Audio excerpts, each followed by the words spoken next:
உனக்கு வரவிருக்கின்ற துன்பத்தை பற்றி அஞ்சாதே. இதோ சோதிப்பதற்காக அலகை உன்னை சேர்ந்தோருள் சிலரை சிறையில் தள்ளவிருக்கின்றது. 10 நாள் நீ வேதனையுறுவாய். இறக்கும் வரை நம்பிக்கையோடு இரு.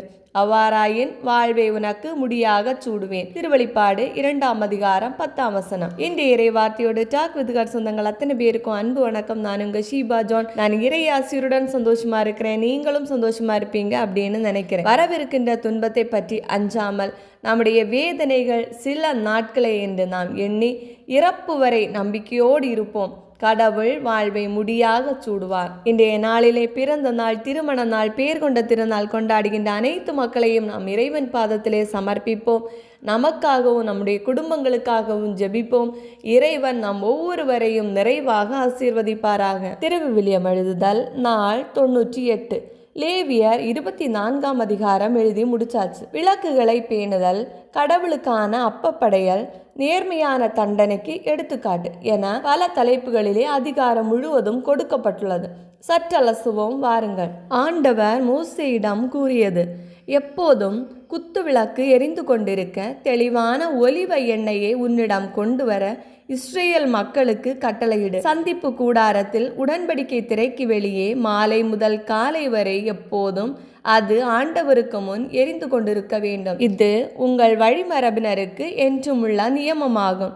ஆண்டவர் திருமுன் இருக்கும் பசும்பொன் குத்து விளக்கு தண்டின் மேல் இருக்கிற கிளை விளக்குகளை எப்போதும் எரிய விட வேண்டும். 20 படி அளவுள்ள மரக்காலில் 2 பங்கு மிருதுவான மாவில் செய்யப்பட்ட 12 அப்பங்களை சுட்டு அவற்றை நீ ஆண்டவர் திருமுன் பசும்பொன் மேசையில் அடுக்குக்கு 6 வீதம் 2 அடுக்காக வைக்க வேண்டும். அவற்றின் மேல் வாசனை பொடி தூவ வேண்டும். அது அப்பத்திற்கு மாற்றான நெருப்பு பலி. இது என்றுமுள்ள உடன்படிக்கை. இதை இஸ்ரேல் மக்களிடமிருந்து பெற்று ஓய்வு நாள் தோறும் ஆண்டவரின் திருமுன் அடுக்கி வைக்க வேண்டும்.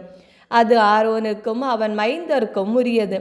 அதை தூயகத்திலேயே உண்ண வேண்டும், ஏனெனில் அது தூயதின் தூயது. ஆண்டவரின் நெருப்பு பலிகளில் அது அவர்களுக்கு சேர வேண்டிய உரிமையாகும். இஸ்ரேல் இனத்து பெண்ணுக்கும் எகிப்திய ஆணுக்கும் மகனாக பிறந்த ஒருவன் இஸ்ரேல் மக்களோடு வந்திருந்தான்.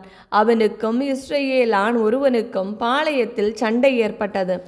இஸ்ரேல் பெண்ணின் மகன் ஆண்டவரின் திருப்பெயரை இகழ்ந்தான்.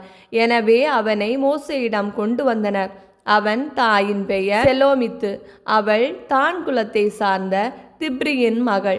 ஆண்டவரின் திருவுளம் அவர்களுக்கு வெளிப்படுத்தப்படும் வரை அவனை காவலில் வைத்தனர். அப்போது ஆண்டவர் மோசேயிடம் கூறியது, இகழ்ந்தவனை குடியிருப்பு எல்லைக்கு வெளியே கொண்டு சென்று அவனது பழிப்புரையை கேட்டவர்கள் எல்லோரும் தங்கள் கைகளை அவன் தலையில் வைக்கட்டும்.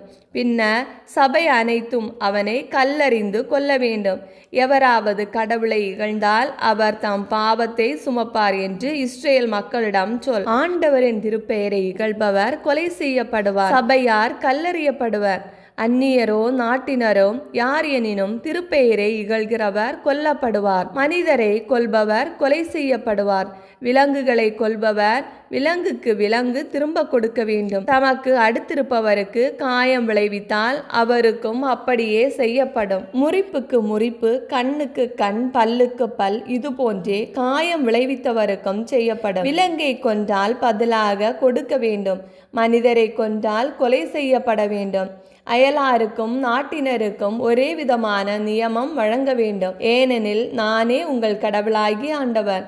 அப்படியே இறைவனை இகழ்ந்தோனை குடியிருப்பு எல்லைக்கு வெளியே கொண்டு போய் அவனை கல்லறியுமாறு மோசே கட்டளையிட்டான். ஆண்டவர் மோசேயிடம் கூறியபடி அவர்கள் செய்தார்கள். இவ்வாறு லேவியர் 24ஆம் அதிகாரம் நிறைவு பெறுகிறது. மேலும் என்னென்ன பொறுத்திருந்து பார்ப்போம். இந்த வீடியோ பிடிச்சிருந்தா லைக் பண்ணுங்கள், உங்கள் ஃப்ரெண்ட்ஸ் அண்ட் ஃபேமிலிக்கு ஷேர் பண்ணுங்கள். உங்களுடைய கருத்துக்களை கமெண்டில் சொல்லுங்கள். இறையோடு உறவாட எங்களோடு இருங்க. மீண்டும் சந்திப்போம். அன்புடன் உங்கள் ஷீபா ஜான்.